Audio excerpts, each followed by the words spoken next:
Welcome to our channel. Today we how to automate online surveys with Typeform, beginner guide step by step clearly. Open your web browser and navigate to typeform.com.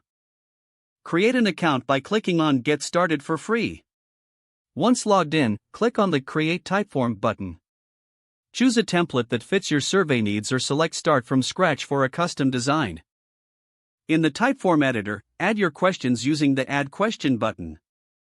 Select question types that suit your survey, such as multiple choice, rating, or open-ended. Customize each question by tapping on it and filling in the desired text.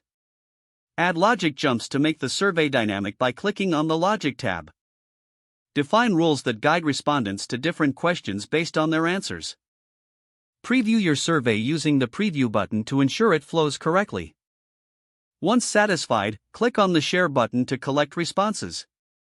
Copy the link or embed code provided to distribute your survey. Consider setting up email notifications under the Connect tab to receive alerts when responses come in.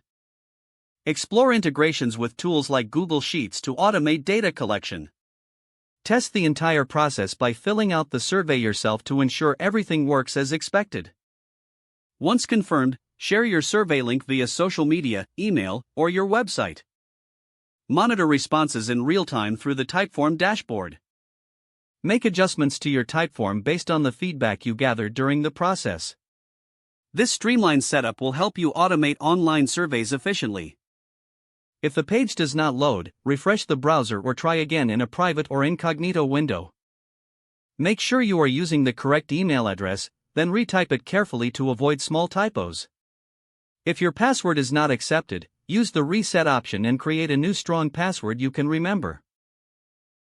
Check your spam folder for verification or security emails, then complete any requested confirmation steps.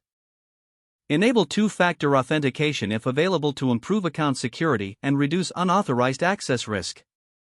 After signing in, review your profile details so your contact information and settings are accurate and current. If you see an error message, note it down and try again after restarting your device and internet connection. Log out when you finish, especially on shared devices, to keep your account and payment information secure. If the page does not load, refresh the browser or try again in a private or incognito window. Make sure you are using the correct email address, then retype it carefully to avoid small typos. Don't forget to like this video and subscribe to our channel for more step-by-step tech guides.